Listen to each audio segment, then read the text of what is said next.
Allô mes amis, aujourd'hui un petit vidéo explicatif sur la vie. Alors je commence par vous montrer ceci. Ceci est une pomme. Ceci est une vinaigrette canneberge érable et balsamique. Et ceci est un grille-pain. Pourquoi je vous présente des choses? C'est que personne ne va douter que ceci est une pomme, vous comprenez? Mais, quand il nous arrive un problème, au lieu de voir la situation, on se dit, c'est la fin du monde.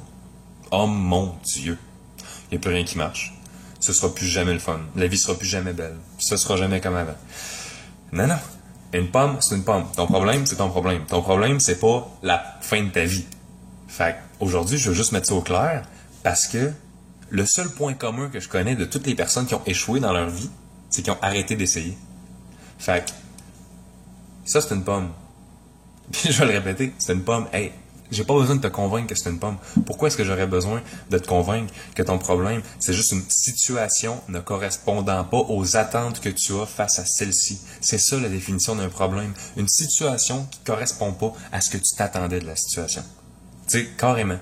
Fait que, hier, par exemple, OK, j'assistais à une conférence, puis j'ai rencontré une femme qui rêvait de devenir conférencière, faire un peu ce que je fais, puis tout ça. Puis là, je suis allé la voir par après, puis j'ai dit, « Hey, tu veux-tu le secret pour devenir conférencière? » Puis elle était comme, « Ben là, oui. » J'ai dit, « Tu veux être conférencière? » Ben, continue d'essayer d'être conférencière tant que t'es pas conférencière. Là, je suis sûr que vous êtes tombé. Relevez-vous de cette chaise de laquelle vous êtes tombé avec douleur. Méchant punch, hein? Aïe aïe. Le secret, c'est d'essayer encore et encore tant que t'as pas réussi ton objectif ultime. C'est pas pire quand même. Mais ça pourrait-tu être plus simple que ça? Je pense pas. Mais est-ce que c'est autre chose que ça? Je pense pas non plus.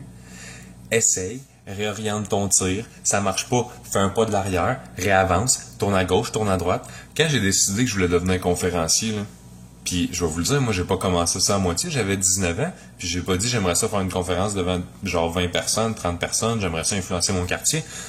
Moi j'étais assez illuminé, faut croire, j'ai dit je vais changer le monde. Puis il y en a qui font comme la face. Il y en a qui font, tu sais, changer le monde. Ah oui, bonne chance, mon homme. Ben oui, bonne chance. Mais moi, c'est ça que j'ai décidé que j'allais faire. J'ai commencé à vouloir faire ça à 19 ans. Peut-être qu'à 79 ans, je vais finir par avoir un petit impact parce que j'arrêterai jamais. Comprenez? Fait que, c'est juste ça. Continuez. Essayez. Mon premier move, là, j'ai passé 2 jours à faire des recherches pour trouver les plus grands coachs, les plus grands formateurs, les plus grands conférenciers, les plus grands auteurs, tout ça dans mon domaine. Les meilleurs livres recommandés par les sites les plus crédibles, les meilleures formations, les meilleurs week-ends, les meilleurs ressourcements. Puis avec tout ça, ben, j'ai écrit à chacune des personnes responsables, à chacun des auteurs, j'ai écrit à tout le monde, ok? Des centaines de courriels personnalisés à chacun. Puis figurez-vous donc qu'il y en a certains qui m'ont répondu. 95% m'ont pas répondu. Mais le 5% qui m'ont répondu, là, ils m'ont donné la première petite étape, la première piste, le premier move à faire qui m'a amené à rencontrer quelqu'un, qui m'a présenté quelqu'un, qui m'a amené à avoir ma première chance, qui m'a amené à avoir ma deuxième chance. Tu sais, vous comprenez, hein? Puis tu commences gratuit, puis tu sais, là, on parle de mon rêve qui était d'être conférencier au début, qui est maintenant atteint. Vous, votre rêve, je sais pas c'est quoi, mais je suis convaincu qu'il y a des étapes pour se rendre jusque-là. Là. C'est pas genre, tu sais, à moins que tu me dises mon rêve, c'est de devenir genre magicien puis aller à Poudlard avec Harry Potter, là, mais tu sais, je comprends. Ton rêve, que ce soit de devenir pompier, d'aller sauver des enfants en Afrique, que ce soit n'importe quoi, là. Il y a des étapes. Ben, fais-les, puis abandonne pas. Trouve des gens pour t'aider. Lis, renseigne-toi, deviens bon. Savez-vous qu'en 1 heure de lecture par jour sur un domaine spécifique, en 7 ans, vous êtes devenu un expert reconnu mondialement? Là, vous allez me dire, 7 ans, c'est long. Ah, mais 7 ans, ça va passer pareil. Fait que qu'est-ce que tu vas faire pendant ce temps-là? Tu vas-tu poursuivre ton rêve, faire la chose qui te rend le plus vivant, ou tu vas juste attendre dans 7 ans et te dire, j'aurais donc dû? Bonne journée, guys.